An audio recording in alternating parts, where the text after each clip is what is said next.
Hello everyone, मैं अहमद पुरोहित chemistry educator apex classes के digital platform पर आपका स्वागत करता हूं। आज हम केमिस्ट्री में चैप्टर 5 सरफेस केमिस्ट्री में कोलाइड के निर्माण के भाग 2 का अध्ययन करेंगे। तो पिछले लेक्चर में हमने कोलाइड का वर्गीकरण प्रारंभ किया था और कोलाइड का निर्माण भी देखा था। तो जो कोलाइड का जो निर्माण है उसमें कितनी विधियाँ होती हैं? 2 विधियाँ होती हैं। पहली विधि कौन सी होती है? पहली विधि होती है आपके परिक्षेपण विधि और दूसरी संघनन विधि। तो लास्ट जो लेक्चर था उसमें हमने परिक्षेपण विधियाँ कंप्लीट कर ली थी। तो आज क्या करेंगे? संघनन विधियों से कोलाइड का निर्माण। तो चलो शुरू करते हैं। संघनन विधियों द्वारा किसका निर्माण? कोलाइड का निर्माण। तो संघनन विधियाँ अलग अलग विधियाँ हैं जिनसे हम क्या बनाएंगे? कोलाइड का निर्माण करेंगे। तो पहला टॉपिक है आपका एक पहली विधि कौन सी? संघनन विधि की। तो संघनन विधियां में पहली विधि लेते अपन जल अपघटन विधि। कौन सी? जल अपघटन विधि।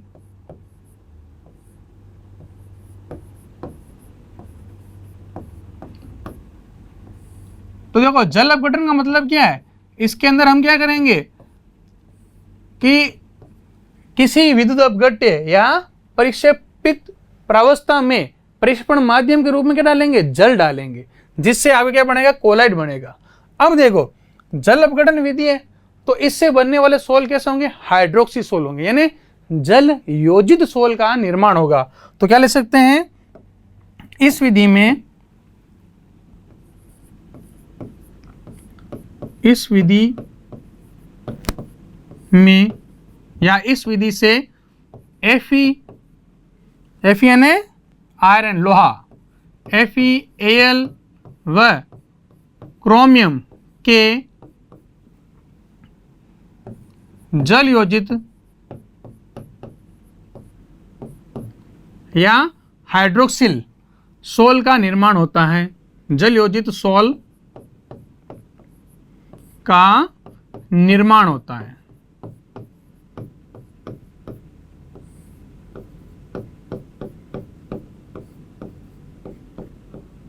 अब देखो इसकी हम अलग अलग रिएक्शनें देखते हैं। तो सबसे पहले क्या लेंगे? जैसे अपन ने क्या लिया? Ferric chloride. तो क्या हो जाएगा? जैसे पहला है आपके फेरिक क्लोराइड लिया आपने और इस फेरिक क्लोराइड को किसमें डाल दिया? पानी के अंदर डाल दिया। यानी जल से क्रिया करे, जल योजित है, जल अपघटन कराना है, जल डालकर अपघटन कराना है। तो क्या बनेगा इससे? फेरिक हाइड्रोक्साइड के जल योजित सोल यानी फेरिक हाइड्रोक्साइड का सोल बनेगा। और बाहर क्या निकल जाएगा? ये जो ऑक्सीजन है यहां से, ये ऑक्सीजन किससे जुड़ रही है? आपके Fe से। अब देखो ध्यान से, यहां कितने Cl है? 3। और ऑक्सीजन कितनी आ रही है आपके राइट साइड में? 3। और यहां कितनी है? लेफ्ट साइड में 1। तो क्या करें? इसको किससे मल्टीपल कर दें? 3 से मल्टीपल कर दें। तो क्या हो जाएगा? 3 जल के अणु लेने पड़ेंगे और 3 जल के अणु लोगे तो 3 OH तो किसको देगा? Fe को, और 3 H बच गए जो Cl से क्रिया कर लेंगे। यानी क्या बन जाएगा पीछे आपके? 3 HCl। तो ये क्या बन गया आपके? फेरिक हाइड्रोक्साइड का सोल। क्या है ये? फेरिक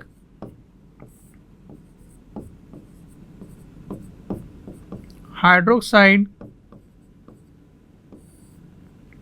का सोल। अब देखो ध्यान दो, ये आपको लैब के अंदर बनाना है। तो क्या करेंगे? आपको फेरिक क्लोराइड का चूर्ण या मिश्रण मिलेगा। फेरिक क्लोराइड लिया, उसको उबलते हुए जल के अंदर डाल देंगे अपन और उसको छान लेंगे तो आपके फेरिक हाइड्रोक्साइड का क्या बन जाएगा? सोल। लिया तो क्या था? Ferric chloride. पानी के अंदर डाला तो सोल किसका बना? फेरिक हाइड्रोक्साइड का। और इसका रंग कैसा होगा? इसका रंग आप देखोगे रेड वाइन जैसा होगा। कैसा होगा? रेड वाइन जैसा। अब देखो अगला फेरिक का ले लिया, अगला एल्यूमिनियम का ले लो। तो सेकंड क्या हो जाएगा? एल्यूमिनियम क्लोराइड लिया, इसका भी जल अपघटन कराया तो क्या बनेगा? Aluminium hydroxide. अब देखो कितने ऑक्सीजन इधर? 3। तो जल के अणु कितने लेने पड़ेंगे? वही 3 लेने पड़ेंगे और साथ में क्या निकल जाएगा? 3 HCl। नेक्स्ट अगर क्रोमियम का ले लें तो क्या होगा, बोलो, CrCl3, और इसकी क्रिया जल से कराएंगे, इसके भी 3 अणु ले लो तो क्या बन जाएगा, CrOH का होल थ्राइस प्लस 3 HCl। तो ये हुआ आपके जल अपघटन विधि द्वारा क्या बना रहे हैं, अपन कोलाइड का निर्माण कर रहे हैं। तो पहली विधि होगी जल अपघटन द्वारा। देखो तो नोट कर लो इसको, जल अपघटन में क्या देखा हमने कि आपने अलग अलग वैद्युत अपघट्य लिए और वैद्युत अपघट्य से क्या बना दिया, हाइड्रोक्साइड सोल या जल योजित सोलों का निर्माण कर दिया। नेक्स्ट होगी आपकी दूसरी विधि अपचयन विधि। कौन सी विधि, अपचयन विधि। और नेक्स्ट शुरू करते हैं अपन, दूसरी विधि कौन सी है, अपचयन यानी रिडक्शन। अब देखो इस अपचयन द्वारा, यानी अपन क्या लिख सकते हैं, अपचयन द्वारा, इस अपचयन द्वारा अपन क्या कर सकते हैं, सोल का निर्माण करेंगे। तो अपचयन जो किया जाएगा तो इस विधि में हम किसका निर्माण करेंगे, इस विधि द्वारा हम Au, Ag, Pt यानी गोल्ड, सिल्वर और प्लेटिनम के सोलों का निर्माण करेंगे। तो क्या लिखेंगे, इस विधि द्वारा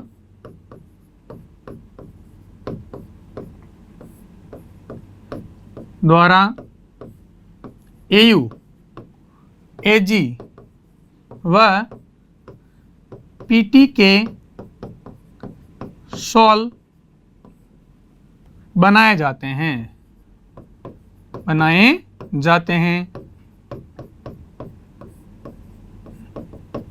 ठीक है। और इसमें अपचयन है तो अपचयन कौन कराएगा, अपचायक कराएगा। तो इसमें अपचायक के रूप में क्या लेंगे, इसमें हम अपचायक के रूप में लेंगे फॉर्मेल्डिहाइड, CHCO, फॉर्मेल्डिहाइड, या टैनिक अम्ल। क्या लेंगे, टैनिक अम्ल। अभी बताएंगे टैनिक अम्ल क्या है, इसके बारे में भी। तो ये लेंगे अपन अपचायक के रूप में, यानी ये अपचाय क्या कर देंगे, इनके जो वैद्युत अपघट्य उनका अपचयन कर देंगे, परंतु इन अपचायकों का खुद का क्या होगा, ऑक्सीकरण होगा। अब देखो ध्यान दो, ये मैंने पिछले लेक्चर में पूछा था, जो गोल्ड होता है उसका सिंबल क्या होता है, तो क्या सिंबल है गोल्ड का, Au, ओरियम कहते हैं, कैसे पे ओरियम। और सिल्वर का क्या है, सिल्वर है तो ऐसा ही लिखना चाहिए, पर सिल्वर को अपन कैसे लिखते हैं, लैटिन भाषा में Ag, अर्जेंटम, क्या कहते हैं, अर्जेंटम। ये Au जो है ओरम, मतलब गोल्ड का लैटिन नाम क्या है, ओरम, और सिल्वर का Ag, अर्जेंटम। तो ये लैटिन नाम से इनके चिन्ह दिए गए हैं, ठीक है। तो आज का होमवर्क होगा आपके कि Au और Ag जो है इनके एटॉमिक नंबर क्या है, यानी इनके परमाणु क्रमांक क्या है बताना आपको, कि Au का परमाणु क्रमांक कितना है और Ag का परमाणु क्रमांक कितना है। याद होना चाहिए इतना तो, कि भाई कौन सी मेटल है, इसका परमाणु क्रमांक कितना है। अब देखो तो इसमें हम अपचाय के रूप में क्या लेंगे, फॉर्मेल्डिहाइड और टैनिक अम्ल। तो देखो इसकी रिएक्शन देखते हैं, जैसे ये आपके ओरम जो है उसका क्लोराइड ले लेते हैं तो क्या हो जाएगा आपके, जैसे देखो AuCl3, क्या है, AuCl3, इसकी क्रिया अपचाय के रूप में लेंगे। अपचाय क्या है, CHCO, फॉर्मेल्डिहाइड, और इसमें हम क्या डालेंगे, जल। तो क्या बन जाएगा, अब देखो ध्यान से, यहाँ Cl कितने, 3, तो अपन को 3 HCl बाहर निकालना है, यानी Cl के अणु क्या निकालना पड़ेगा, बाहर निकालना पड़ेगा। तो हम अगर मान लो फॉर्मेल्डिहाइड, ये क्या नाम है इसका, फॉर्मेल्डिहाइड, इसके 3 अणु ले, तो इस ये क्या आपका अपचायक है, क्या है, अपचायक, और इसका नाम क्या है, फॉर्मेल्डिहाइड। तो अपचायक ऊपर लिख रखा है तो बार बार लिखने की जरूरत नहीं है। तो क्या करेंगे, इसको अपन यहाँ से हटा दें, मैं अपन इसका नाम लिखते हैं। तो क्या है ये, फॉर्मेल्डिहाइड क्या है, इसका नाम क्या है, फॉर्मेल्डिहाइड। और अगर मान लो इसका कोई IUPAC नाम पूछे तो IUPAC नाम क्या होगा इसका, एल्डिहाइड में क्या अणु लगने लगता है, एल, क्या लगता है एल। कितने कार्बन है, एक कार्बन है, तो क्या लिखेंगे मेथेनेल। क्या लिखेंगे मेथेनेल। इसका आईयूपीएसी नाम हो गया मेथेनेल। ठीक है, अब देखो आप क्या देख रहे हो यहां पर कि 3 फॉर्मेल्डिहाइड लिए, तो ये अपचायक जो है इसका खुद का क्या होता है ऑक्सीकरण होता है। तो हम क्या करेंगे 3 जल के अणु ले लेंगे, जिससे ये तीनों ऑक्सीजन किसको दे देगा फॉर्मेल्डिहाइड को, और फॉर्मेल्डिहाइड किस में ऑक्सीकरण हो जाएगा खुद फार्मिक अम्ल में। तो क्या हो जाएगा इसके अपन कितने अणु ले लेते हैं 3, तो क्या बन जाएगा देखो फार्मिक अम्ल। फार्मिक अम्ल का सूत्र क्या है COOH, HCOH प्लस कितने बनेंगे ये 3। और अब देखो क्या देखा हमने 3 क्लोरीन है, हाइड्रोजन कितनी है 6 हाइड्रोजन में से जो 6 हाइड्रोजन है और 3 क्या यहाँ पर ऑक्सीजन, 3 ऑक्सीजन तो इसने ले ली, तो 6 हाइड्रोजन है 3 क्लोरीन है, तो यहाँ क्या करूँ इसको भी 2 से मल्टीपल कर दूँ, तो क्या हो जाएगा 6 HCl बाहर निकल जाएंगे, यानी प्लस क्या निकल जाएगा आपके 6 HCl बाहर निकल गया। और पीछे क्या बचा, पीछे आपके बचा 2 AU। वापस देखो क्या देखा हमने फॉर्मेल्डिहाइड के 3 अणु लिए, तो फॉर्मेल्डिहाइड जो है अपचायक है, अपचायक का खुद का क्या होता है ऑक्सीकरण। तो ऑक्सीकरण में क्या होगा ये जो ऑक्सीजन है ये किसको मिल जाएगी फॉर्मेल्डिहाइड को। तो जल के कितने अणु लेने पड़ेंगे 3 अणु, जल के 3 अणु लिए, ये बदल गया किसके अंदर आपके फॉर्मिक अम्ल में बदल गया। किसमें बदल गया, ये बन गया आपके फॉर्मिक अम्ल, और ये क्या बन गया AU का सोल। ठीक है, अब पीछे क्या बचा 6 हाइड्रोजन, तो क्लोरीन 3 ही थे तो किससे मल्टीपल किया 2 से, तो क्या हो गया यहाँ पर 6 HCl बाहर निकल गए और 2 AU जो सोल के रूप में आपको प्राप्त हो जाएंगे। अब आपका क्या ना काम है, आपका एक होमवर्क है आज, एक और, एक तो AU और AG का परमाणु क्रमांक बताना, एक आपका होमवर्क फार्मिक अम्ल जो है इसका आईयूपीएसी नाम क्या होगा। फार्मिक अम्ल जो है इसका आईयूपीएसी नाम क्या होगा, क्योंकि कई बार पढ़ा है और ये बताया भी, इसका उदाहरण बता देते हैं। फार्मिक अम्ल इसका नाम कहाँ से आया, फार्मिका, लाल चींटी से आया है। तो लाल चींटी होती है या मधुमक्खी होती है उसके अंदर कौन सा अम्ल पाया जाता है फार्मिक अम्ल, याद आया। और अम्ल में कौन सा अणु लगने लगेगा, कितने कार्बन है, उसके अनुसार इसका आपको क्या बताना है आईयूपीएसी नाम बताना है। चलो तो पहला देखा हमने कि ओरियम जो है या गोल्ड है उसका क्लोराइड लिया और आपने फॉर्मेल्डिहाइड अपचायक लिया, तो क्या बन गया आपके सोल बन गया, सोने का सोल।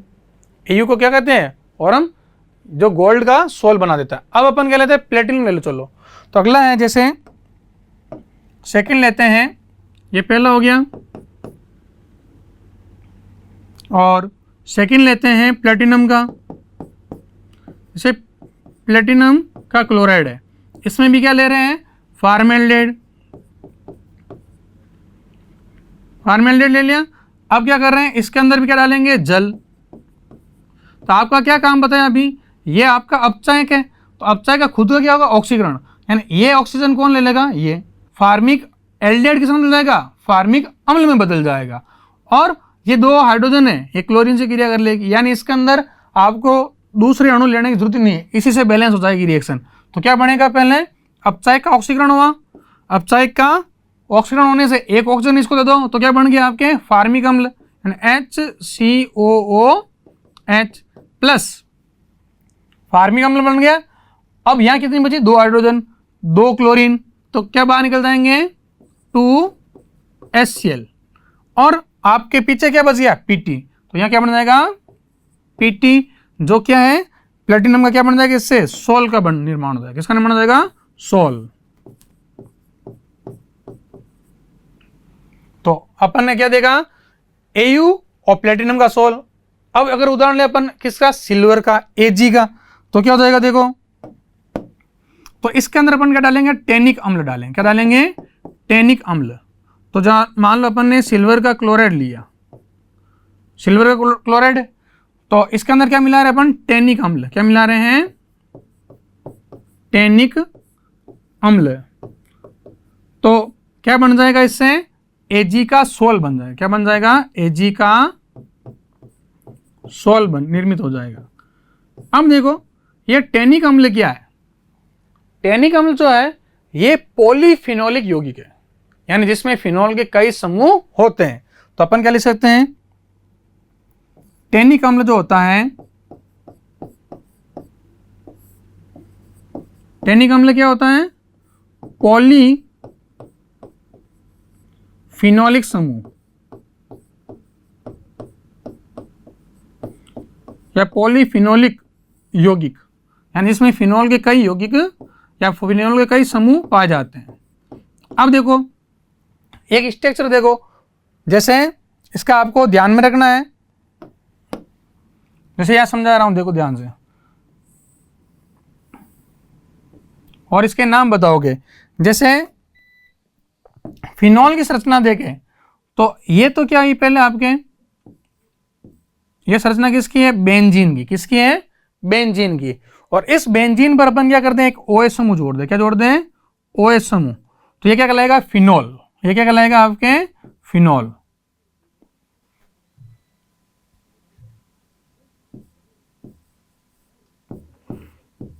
और फिनोल का परीक्षण भी आपको 12th क्लास के अंदर क्रियात्मक समूह के रूप में करना है।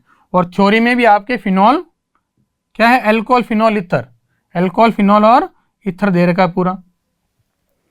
और फिनोल जो होता है ये बहुत ही खतरनाक होता है। इसमें क्या होता है? अगर मान लो आपके त्वचा के संपर्क में आया फिनोल तो क्या होगा? आपके त्वचा पर फफोले उत्पन्न कर देता है। यानी इसका जो परीक्षण किया जाता है बहुत ही सावधानी से किया जाता है। फिनोलिक, आपको फिनोलिक क्रिस्टल देंगे, उसका जलीय विलयन बनाकर देंगे आपको। तो क्या देखा हमने? ये कौन सी विधि हुई? अपचयन द्वारा। अपचयन में क्या होता है? जो अपचय का अम्ल लेते हैं उसका खुद का क्या होता है? ऑक्सीकरण होता है। तो अपचय का अपन फॉर्मेल्डिहाइड और टैनिक अम्ल लेते हैं, जिसमें इस विधि द्वारा किसके सोल बनाते हैं? अपन AU, Ag और प्लेटिनम के सोल बनाते हैं। आगे समझ में? तो इसको नोट कर लो आप।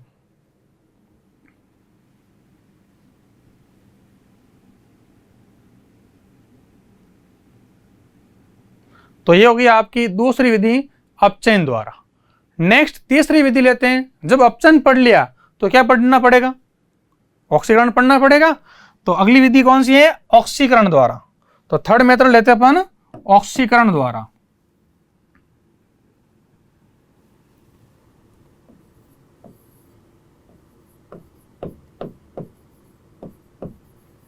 ऑक्सीडेशन द्वारा, ऑक्सीकरण द्वारा। तो देखो इस विधि में हम क्या करते हैं? इस विधि से अपन जो अधातु आती है, क्या होती है? नॉन मेटल, उनका सोल बनाते हैं। जैसे सल्फर, सेलेनियम, आयोडीन आदि का सोल बनाते हैं। तो देखो क्या लिखेंगे? इस विधि द्वारा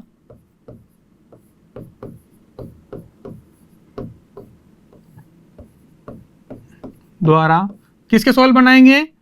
इस विधि द्वारा अधातुओं, नॉन मेटल अधातुओं, जैसे क्या है आपके? सल्फर, सेलेनियम व आयोडीन के सोल बनाए जाते हैं या सोल निर्मित किए जाते हैं। क्या कोलाइड बनाए जाते हैं? एक ही बात है, सोल को चाहे कोलाइड कहलाए, के सोल निर्मित किए जाते हैं।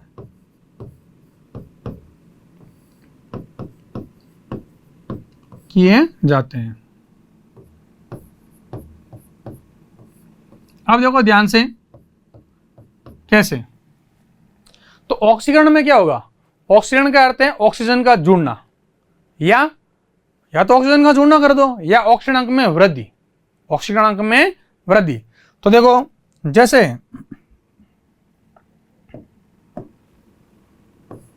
देखो आपको बनाना है किसका? सल्फर का बनाना है। तो सल्फर में अपन क्या ले रहे हैं? पहला उदाहरण आपके H2S गैस ले रहे हैं। क्या ले रहे हैं? H2S। इसी क्रिया किससे करें? SO2 से। क्या करें? SO2 से। तो क्या हो जाएगा? देखो एक बताओ बात, यहां कितने हाइड्रोजन है? 2। इधर ऑक्सीजन कितनी है? 2। तो 2 ऑक्सीजन से हम जल बना रहे हैं, तो क्या करेंगे? जल बनाने के लिए क्या करेंगे? इसको किससे मल्टीपल कर देंगे? 2 से मल्टीपल कर देंगे। यानी 2 जल के अणु बाहर निकाल दो तो क्या बन जाएगा 2H2O। तो क्या उत्पाद क्या निकल गया आपके 2H2O। पीछे क्या बचा, सल्फर कितने बचे 3, यानी क्या हो गया आपके 3S। अब देखो मैंने क्या कहा था आपको, ऑक्सीकरण जो है, इस ऑक्सीकरण में क्या होता है, या तो ऑक्सीजन का जुड़ना या ऑक्सीजनांक में वृद्धि। देखो यहां क्या हो रहा है, सल्फर जो है ऑक्सीकरण अवस्था कितनी है -2, और जब कोई तत्व या कोई परमाणु मुक्त अवस्था में होता है तो उसकी ऑक्सीकरण अवस्था कितनी होती है 0। तो यहां जो ऑक्सीडेशन नंबर -2 से, इसका ऑक्सीडेशन नंबर कितना है, इसका सल्फर का जो ऑक्सीडेशन नंबर है ON नंबर कितना है 2, कैसा -2, कितना -2 से क्या हो रहा है, यहां पर 0 हो रहा है, यानी -2 से 0 यानी ऑक्सीकरण में क्या हो रही है वृद्धि, और ऑक्सीकरण में वृद्धि क्या कहलाती है, ऑक्सीकरण कहलाती है। तो हमारे क्या देखा, यहां पर क्या देखा हमने, सल्फर के ऑक्सीकरण द्वारा सोल का निर्माण हुआ। अब एक और बात बताओ, ये आपने जो साइंस के स्टूडेंट होते हैं सभी लैब में जाते हैं, केमिस्ट्री लैब में, वहां देखा होगा आपने कि एक लैब के अंदर एक क्रिप्स उपकरण पड़ा होता पीछे, यानी एक सफेद कलर का एक क्रिप्स उपकरण होता गुंबद के आकार का, जिसमें H2S गैस होती है। तो ये H2S कोई नई चीज नहीं है, यह आपने देखा है कैसे बनती है उसके अंदर, और हम जो सारे मूल्य का परीक्षण करते हैं उसमें H2S गैस प्रवाहित करते हैं, परंतु इसको हमेशा आप कहाँ पाओगे, लैब के बाहर धूप में या खिड़की के अंदर। क्यों ये बहुत ही दुर्गंध वाली गैस होती है, इसकी जो गंध होती है सड़े अंडे के समान गंध होती है। तो ये प्रैक्टिकल भी से भी संबंधित है, H2S गैस, जिसे सारी मूल्य के पहचान में इसका उपयोग करते हैं। तो H2S गैस जो है इसकी गंध कैसी होती है, सड़े अंडे के समान गंध। तो ये क्या बन गया आपके, सल्फर का क्या बन गया, सल्फर का सोल बन गया। क्या बन गया, सल्फर का सोल।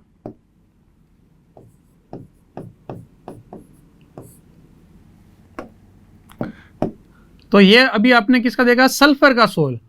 अगर मान लो सेलेनियम लेवे, क्या लेवे, सेलेनियम, तो एक बात इसमें और बता रहे हैं आपको, ये परीक्षा में पूछ जाती है, इसका नाम क्या है H2S का।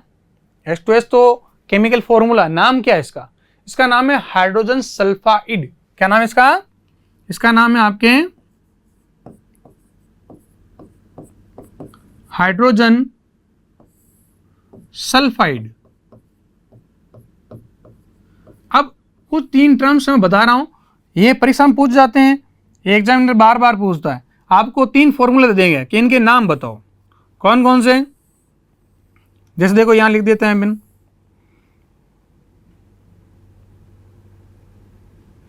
जैसे देखो एक लिखा मैंने H की घात -2, एक लिखा मैंने SO3 2 माइनस, और एक लिखा मैंने SO4 2 माइनस। तो इनके नाम क्या है, तो देखो ये जो S2- होता है उसे अपन कहते हैं सल्फाइड। क्या कहते हैं इसे, सल्फाइड। और इसे क्या कहते हैं, सल्फाइट। ट आता पीछे। और इसे क्या कहेंगे, ये तो आपको पता ही होगा, सल्फेट। क्या कहते हैं, सल्फेट।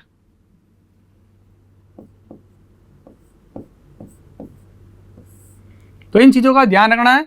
H2- आए तो अपन क्या कहते हैं, सल्फाइड। SO3 2- आए तो सल्फाइड, और SO4 2- आए तो सल्फेट। अब देखो, तो नेक्स्ट उदाहरण लेते हैं अपन, कौन सा, ये तो वहां सल्फर का सोल बना है, अगला कौन सा आपका, सेलेनियम। तो हाइड्रोजन सेलेनियम ले लें, या इसे कहेंगे हाइड्रोजन सेलेनाइड, यानी H2Se ले लिया। तो इसका नाम क्या है, इसका नाम है हाइड्रोजन सेलेनाइड। क्या नाम है इसका, हाइड्रोजन सेलेनाइड। अब देखो ऑक्सीकरण है, यानी ऑक्सीकरण में अपन क्या जोड़ेंगे, ऑक्सीजन गैस जोड़ देंगे, तो कोई प्रॉब्लम नहीं। अभी ऊपर बताया वैसा ही, इसमें भी कितने अणु ले लो, इसके 2 अणु ले लो, तो क्या निकल जाएगा, 2 जल के अणु बाहर निकल जाएंगे, और सेलेनियम का क्या बन जाएगा आपके, सोल। यानी यहां तो लिख देंगे अपन Sc+2 H2O और Hc के कितने अणु बनेंगे 2, तो क्या लिखेंगे ये भी क्या बन गया आपका सोल बन गया। क्या बन गया सोल। तो ऑक्सीकरण द्वारा बन रहा है, या तो ऑक्सीकरण में क्या हो रही है वृद्धि हो रही है या ऑक्सीजन का जुड़ना। अगर मान लो अगला अपन क्या ले, अगला अपन ले रहे हैं आयोडीन का, तो तीसरा कौन सा है आयोडीन। तो देखो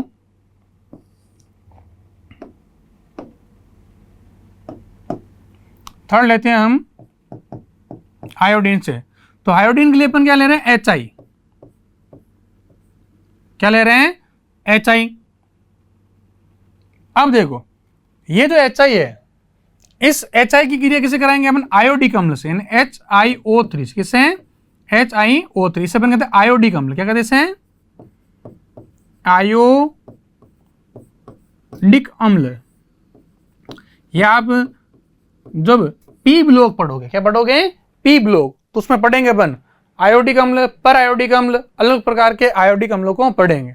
वो होता है ऑक्सीजन का जैसे जैसे ऑक्सीजन जुड़ती रहेगी या हटती रहेगी तो उसके नाम बदलते जाते हैं, पूरी स्ट्रक्चर से सब बताएंगे आपको।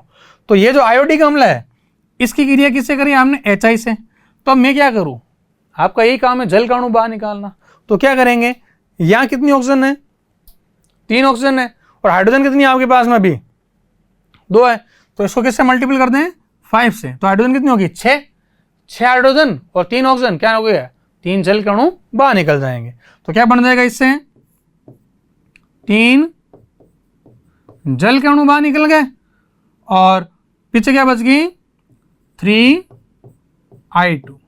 तो सब क्या बना अपन अधातु, और इससे ये क्या बन गया आपका सोल बन गया। क्या बन गया सोल।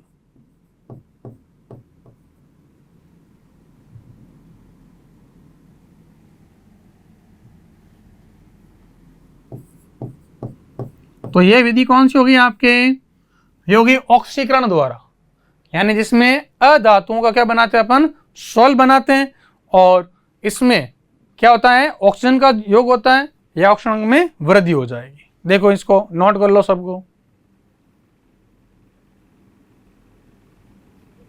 तो पहली विधि कौन सी थी जल अपघटन द्वारा, दूसरी अपचयन द्वारा, तीसरी ऑक्सीकरण द्वारा। चौथी विधि जो है वो विधि होगी आपके द्विक अपघटन या उभय अपघटन द्वारा। तो नेक्स्ट विधि अपन लेते हैं अब, नेक्स्ट विधि आपकी उभय अपघटन या द्विक अपघटन द्वारा।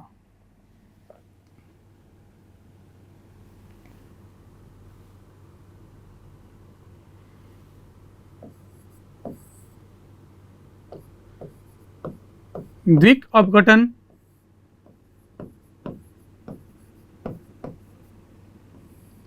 या उभय अपघटन द्वारा।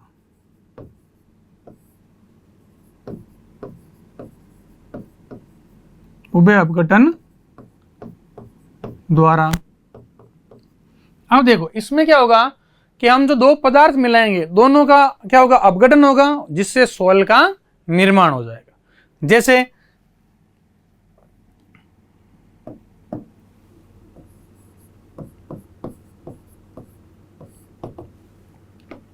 जैसे देखो अपन लेते हैं AgNO3 सिल्वर नाइट्रेट, इसकी क्रिया अपन किससे करा देते हैं, जैसे पोटेशियम हैलाइड, X क्या है हैलाइड है, अभी बताएंगे इसके बारे में। तो इसकी जब क्रिया कराएंगे तो क्या बाहर निकल जाएगा बताओ, इसमें से ये KNO3 बाहर निकल जाएगा और क्या बन जाएगा पीछे AgX। तो रिएक्शन होने के बाद क्या उत्पाद बन जाएगा AgX प्लस बाहर क्या निकल गया आपके AgX बाहर निकल गया और KNO3 बाहर निकल गया KNO3। अब देखो ये AgNO3 क्या है, ये AgNO3 जो है सिल्वर नाइट्रेट, इसका उपयोग क्या करते हैं चुनाव के अंदर अमिट सही जब वोट देते हैं तो क्या लगाने अपने क्या लगाते हैं अंगूठे या जो अंगुली पर जो शाई लगाई जाती है वो शाई है वो AgNO3 की बनाई होती है। इसका उपयोग किसमें करते हैं अमिट शाई के रूप में किया जाता है। अब देखो यहाँ X क्या है, ये जो X है वो क्या देखो X जो है यहाँ हेलोजन है, तो क्या लिखेंगे यहाँ X बराबर क्या है, हेलोजन। हेलोजन यानी वर्ग 17 के तत्व। तो वर्ग 17 के तत्व में कौन कौन आ सकते हैं, इस X की जगह में क्या लिख सकता हूं, F, fluorine, chlorine, bromine, iodine और एस्टेटीन। याद है वर्ग 17 में, वर्ग 17 कैसे याद करते हो आप, फिर कल बार आई आंटी। तो एस्टेटीन जो है वो रेडियो एक्टिव है या स्थायित्व इसका क्या है, कम है, इसलिए हम क्या लेते हैं, केवल फ्लोरीन, क्लोरीन, ब्रोमीन, आयोडीन, एस्टेटीन नहीं लेते हैं। तो कैसे याद किया हमने, फिर कल बार आई आंटी। तो आंटी को नहीं बुलाना है, क्यों, क्यों आंटी क्या करती है, पुलिस को बुला लेती है, इसलिए अपन यहाँ पर आयोडीन के बाद जो एस्टेटीन है इसको क्या कर देते हैं, हटा देते हैं, हेलोजन के रूप में ही लेंगे। यानी एक्स के रूप में क्या होगा आपके, फ्लोरीन, क्लोरीन, ब्रोमीन और आयोडीन। आगे समझ में। तो ये द्विक अपघटन हुआ। इसी बार मान लो हम ले कैडमियम की उदाहरण ले लें, जैसे कैडमियम है, ये पहला हो गया, सेकंड देखते हैं, कैडमियम है, उसका मैंने ऑक्साइड लिया, इसकी क्रिया किससे करा दी, H2S गैस से। तो क्या बन जाएगा, यहाँ क्या बाहर निकल गया,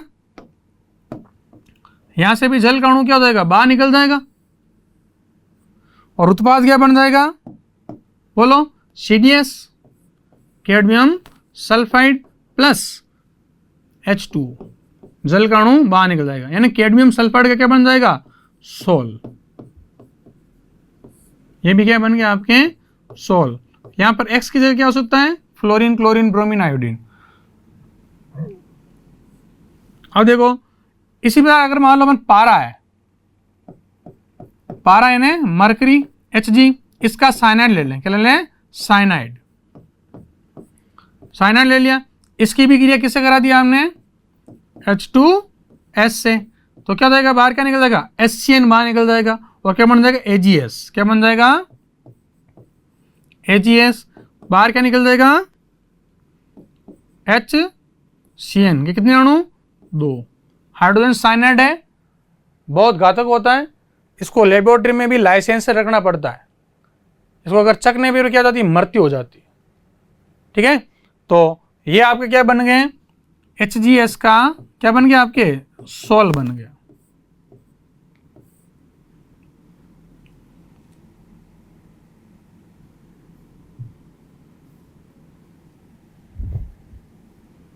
HgS का सोल। अब देखो तो ये हो गया आपके किसकी, द्विक अपघटन विधि। तो ये 4 विधियां होंगी किसकी, संघनन की। 5वीं विधि आती है इसके अंदर, आप क्या कर सकते हो, विलायक विनिमय द्वारा। किसके द्वारा, विलायक विनिमय द्वारा। तो देखो नेक्स्ट विधि अपन लेते हैं, कौन सी, विलायक विनिमय। तो यही कर देते हैं,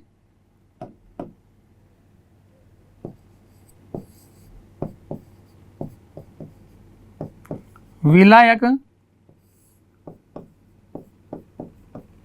विनिमय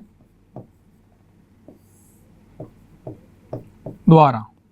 अब समझो ध्यान से, इसमें क्या होता है, विनिमय ने एक्सचेंज होना।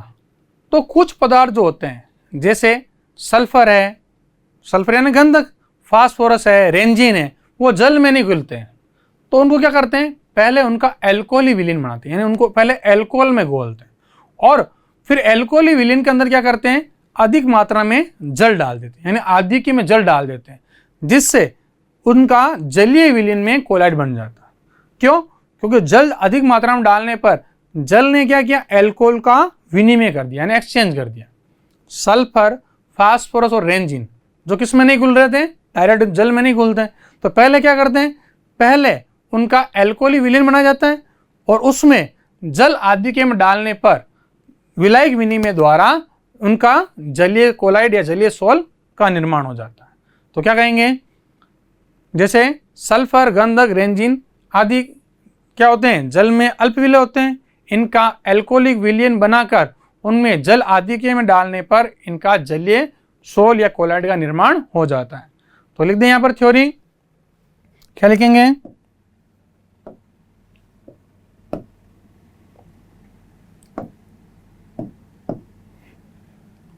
तो कौन कौन से हैं? सल्फर, फास्फोरस व रेंजिन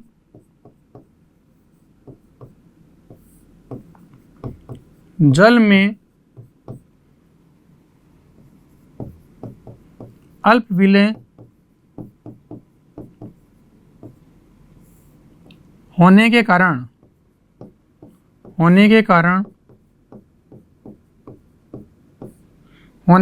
इनका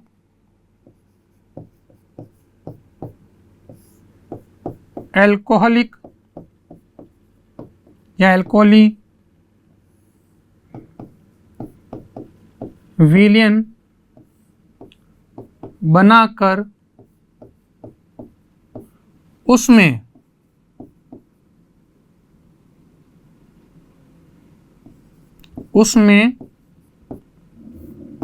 जल आधिक्य में डालकर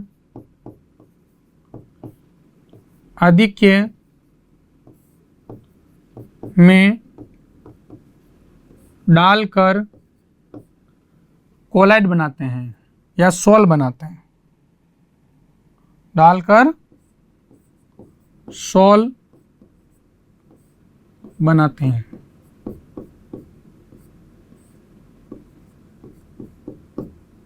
वापस देख लो क्या लिखा, सल्फर, फास्फोर, रेंजिन जल में अल्प विलय होने के कारण इनका एल्कोहली विलयन बनाकर उसमें जल आधिक्य में डालकर सोल बनाते हैं। तो ये हो गया कौन सा? विलायक विनिमय द्वारा। अब देखो नेक्स्ट आपका जो है जिसमें हम क्या करते हैं, पदार्थ की वाष्प का, नेक्स्ट आपका क्या होगा, नोट कर लिया ये, नेक्स्ट होगा आपके पदार्थ की वाष्प का द्रव में विलय करके।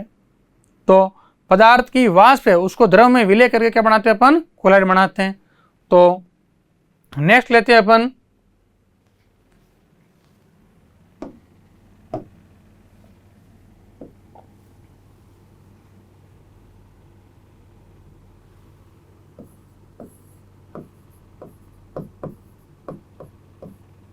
पदार्थ की वाष्प का द्रव में विलयन द्वारा। तो केवल समझ लो, देखो क्या होता है, जैसे पारा है, पारा और सल्फर जो होता है उसकी क्या बनती है? वाष्प बनती है। थर्मामीटर में क्या होता है? पारा होता है।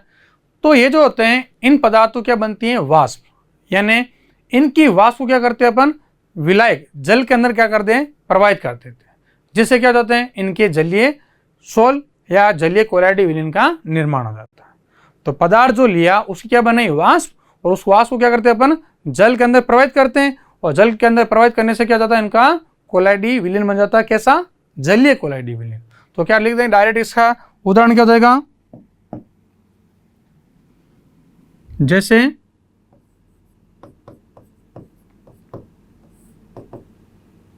HG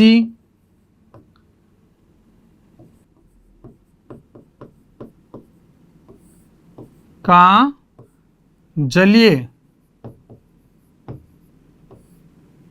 सोल, इसका उदाहरण क्या हो गया आपके? पारा व सल्फर का जलीय सोल बनाना। ठीक है। एक आता है आपके द्रुत शीतलन द्वारा। क्या आता है? एक मेथड और कौन सा होता है इसके अंदर? द्रुत शीतलन द्वारा।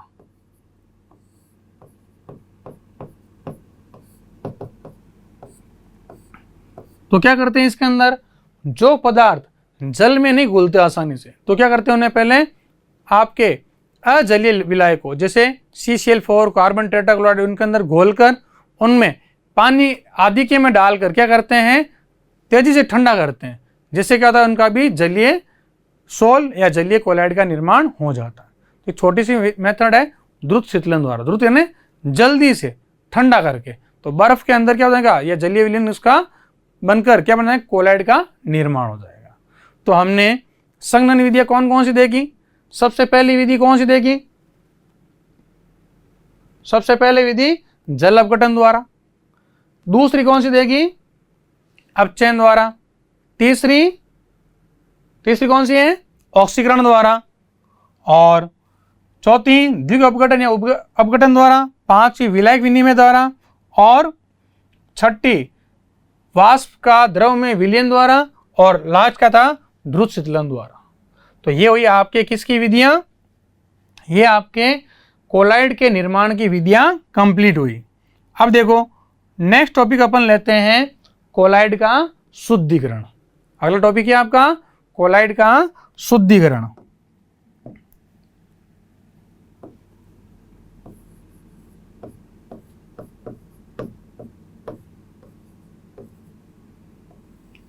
कोलाइड का शुद्धिकरण।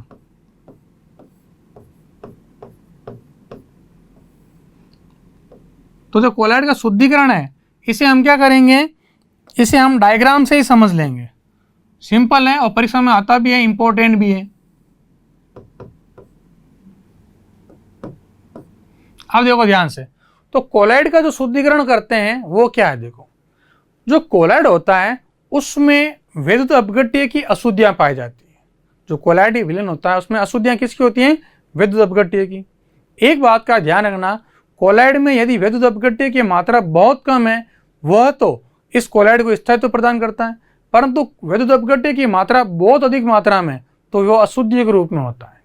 तो हम क्या कहेंगे, कोलाइडी विलयन से विद्युत अपघटनीय अशुद्धियों को हटाना ही क्या कहलाता है? कोलाइड का शुद्धिकरण कहलाता है। अब इसको अपन एक बात का और ध्यान रखना, यहाँ में क्या करना आपको, जो कोलाइड होता है उसके कणों का आकार तो होता है बड़ा, और विद्युत अपघटनीय जो अशुद्धियां होती है उनके कणों का आकार क्या होता है? छोटा होता है। कोलाइड जो होता है, कोलाइडी कणों का आकार क्या होता है? बड़ा, और विद्युत अपघटनीय अशुद्धियों का आकार क्या होता है? छोटा। तो इन्हें हम क्या करेंगे, अलग अलग विधियों से पृथक कर सकते हैं। तो हम क्या करेंगे, जैसे जानता झिल्ली ली, तो जानता झिल्ली के अंदर क्या डाल दिया? अशुद्ध कोलाइडी विलयन डाल दिया और उसको पानी के अंदर लटका दिया, जिससे क्या होगा कि जो कोलाइड है उसमें उपस्थित अशुद्धियां हैं किसकी? विद्युत अपघट्य की। उनका आकार छोटा होने के कारण वह जानता झिल्ली से क्या हो जाएगी? बाहर निकल जाएगी और जल के साथ बह जाएगी, जबकि कोलाइड क्या रह जाएगा? अंदर रह जाएगा। क्यों? क्योंकि कोलाइड का आकार तो बड़ा है और विद्युत अपघटनीय अशुद्धियों का आकार छोटा है। तो जानता झिल्ली से कोलाइड बाहर नहीं निकलेगा, कौन निकल सकता है? विद्युत अपघटनीय अशुद्धियां, जिसे अपन क्रिस्टलाभ भी कहते हैं। क्या कहते हैं? क्रिस्टलाभ। तो ये भी कह सकते हैं क्रिस्टलाभ अशुद्धियां बाहर निकल जाएगी। तो इसके अंदर पहली विधि कौन सी लेते हैं अपन? अपोहन द्वारा। पहली विधि कौन सी है इसकी? कोलाइड के शुद्धिकरण की पहली विधि अपोहन या डायलिसिस द्वारा। अपोहन द्वारा। अब देखो इसको अपन एक डायग्राम से देखते हैं। तो इसमें क्या करते हैं, हम एक पात्र लेते हैं। क्या लेते हैं? एक पात्र लेते हैं।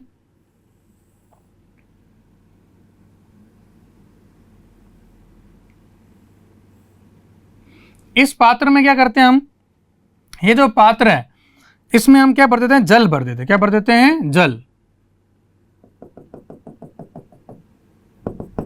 अब ये जल कैसा होगा? बहता हुआ जल होगा। तो उसके लिए क्या करेंगे, हम इसके अंदर जल का प्रवाह करेंगे। तो यहां से तो जल क्या करेगा? प्रवेश करेगा। इस तरफ से तो क्या होगा? जल प्रवेश करेगा। और इस तरफ से क्या हो जाएगा? आपके जल वापस बाहर निकल जाएगा। इस तरफ से जल वापस क्या हो जाएगा? बाहर निकल जाएगा। इधर से तो जो जल है, इधर से तो क्या हो रहा है? जल प्रवेश कर रहा है।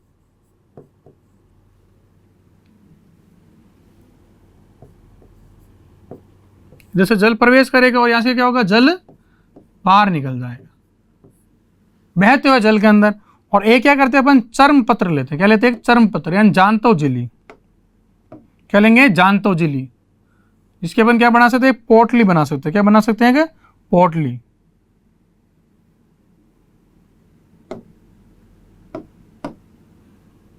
तो एक चर्म पत्र लिया, उसकी एक पोटली बनाई,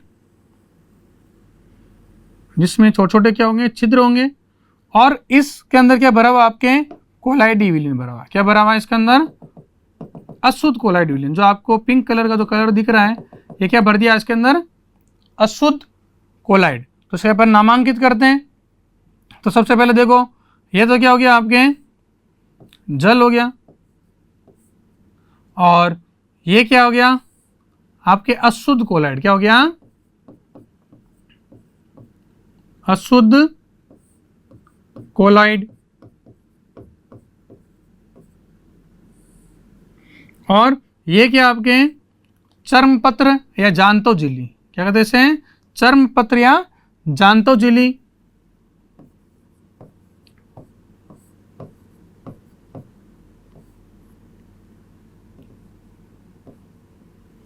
अब देखो ये अपॉन जिस उपकरण में किया जाता था उस उपकरण का जो नाम होता है उसे अपोक कहते हैं। क्या कहते हैं उपकरण को,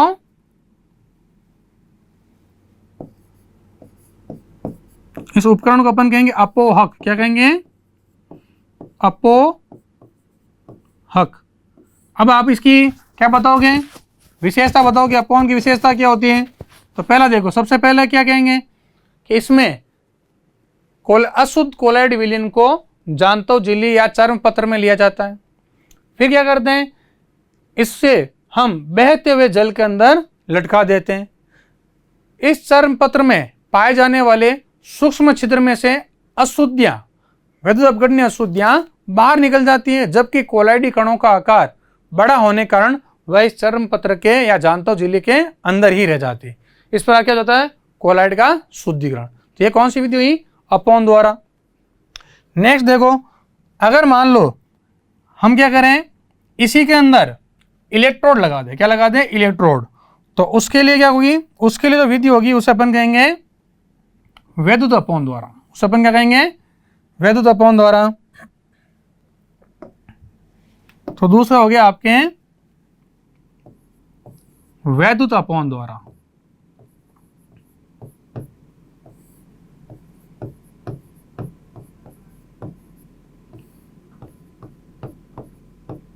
विद्युत अपोन द्वारा। तो देखो इसमें क्या होगा, सेम चीज रखनी है। क्या रखना है कि वही एक पात्र लो और इस पात्र में क्या कर रहे हो आप, जल प्रवाहित कर रहे हो। क्या कर रहे हो, जल प्रवाहित कर रहे हो, और यहां से क्या हो रहा है, जल का निष्कासन हो रहा है। यहां से तो क्या करेगा, जल प्रवेश करेगा और यहां से जल का निष्कासन हो जाएगा। तो क्या हो जाएगा,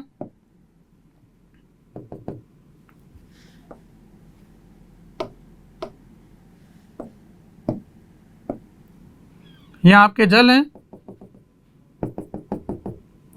और इसमें आपने क्या किया, एक चर्म पत्र लगा दिया, या क्या किया आपने, जो कोलाइड अशुद्ध की एक पोटली लगा दी आपने इसके अंदर, और जिसमें क्या भर दिया आपने, जिसमें आपने कोलाइडी विलयन भर दिया। क्या भर दिया, कोलाइडी विलयन। और अब यहाँ क्या चेंजेस होता है, यहाँ देखो इस चीज को, इसमें हम क्या करेंगे, यहाँ इलेक्ट्रोड लगा देंगे। क्या लगा देंगे, इलेक्ट्रोड। तो ध्यान रखना यहाँ बस ये थोड़ा सा चेंज है, बाकी सब चीज एक जैसी है, अपोन और विद्युत अपोन। यहाँ पर अपन जैसे इधर धनावेश यानी एनोड लगा दिया, इधर क्या लगा दिया, कैथोड लगा दिया। तो क्या होगा, विद्युत अपोन में क्या होगा कि जब अपोन क्रिया में इलेक्ट्रोड लगा दिए जाते हैं तो विद्युत अपघटनीय अशुद्धियां और शीघ्रता से बाहर निकलती हैं। कि विद्युत अपघटनीय अशुद्धियां कैसी, आयनित रूप में, तो अगर धनावेशित अशुद्धियां हैं तो ऋणाग्र की ओर चले जाएगी, और अगर मान लो ऋणावेशित अशुद्धियां तो धनाग्र की ओर चली जाएगी, जिससे अशुद्धियां क्या होती है, जल्दी से निकलती है। और इसमें जो उपकरण काम लेते हैं, क्या लेते हैं, इसके अंदर जो उपकरण काम लेंगे उस उपकरण का नाम क्या हो जाएगा, विद्युत अपोहक। इस उपकरण को अपन क्या कहेंगे, वैद्युत अपोहक।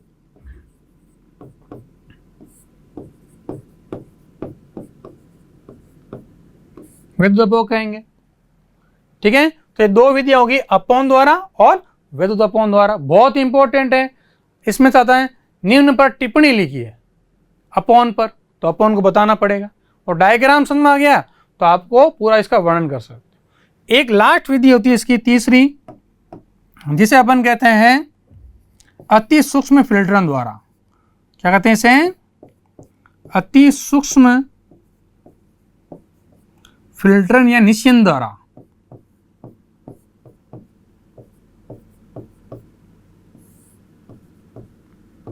अब देखो ध्यान से, इसमें क्या होता है, ये जो अति सूक्ष्म फिल्टर है इसको समझो, जो फिल्टर पत्र होता है, क्या होता है, फिल्टर पत्र, उसके कणों से तो कोलाइडी कण भी बाहर निकल जाते हैं।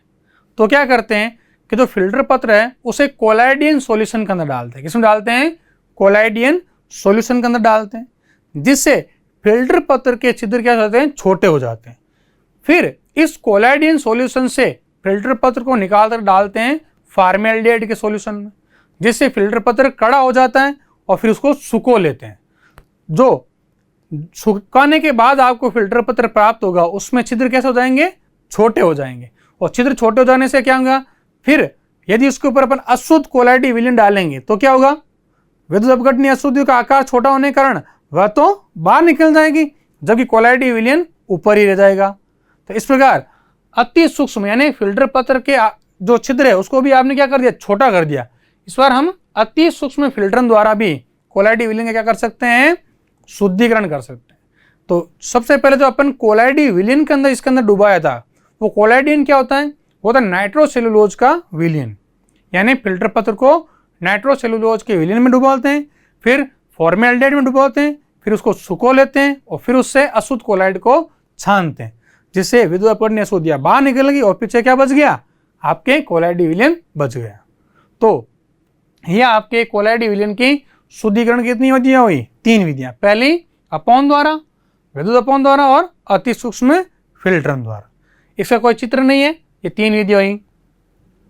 तो आज अपन ने क्या क्या पढ़ा, सबसे पहले हमने क्या किया, कोलाइड के निर्माण को कंप्लीट किया, जिसमें संघनन विधियां अलग अलग प्रकार की देखी, और लास्ट में कोलाइड के शुद्धिकरण का अध्ययन किया, जिसमें अलग अलग विधियां आपको बताएगी।